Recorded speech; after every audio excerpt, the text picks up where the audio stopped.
gagawa na naman tayo ng isang DIY gawa sa lumang pumpkin. Ngayon, ito yung tinatawag doon sa Hunter x Hunter ni Gon na People Rock and Scissors. So, ito ang rock na ginagamit niya parang fireball sa kamay niya. So, tara, let's go. Gawin na natin.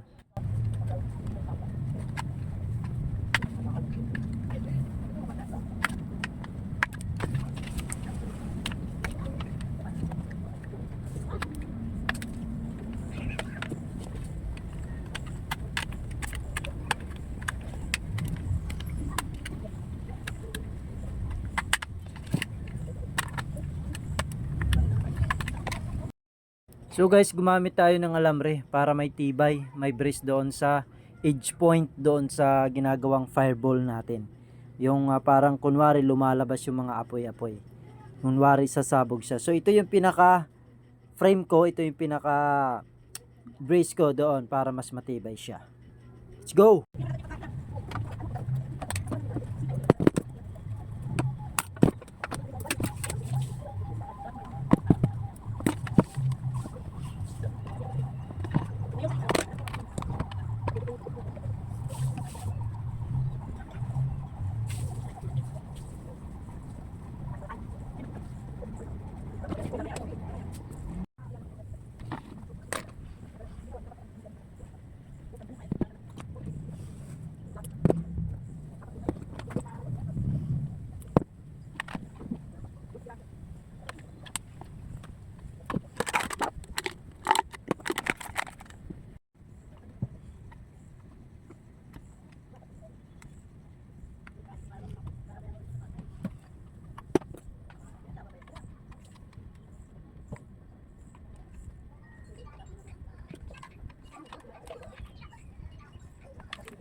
Pagkatapos nating maporma, gumamit naman tayo ng colored envelope. Yan, kulay orange para kunwari artificial flame na gagawin natin. At yun yung itatakip natin doon sa alamreng ginawa nating brace. Okay?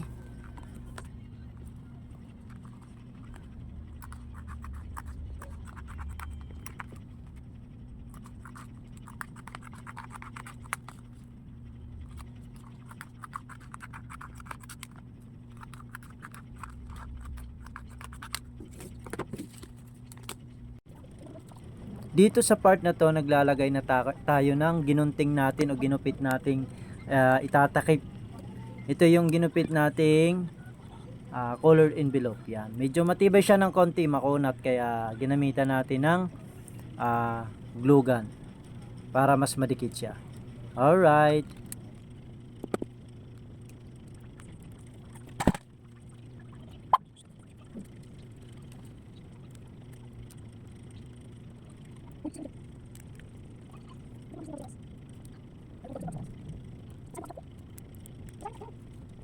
Kailangan ko pa ng lakas.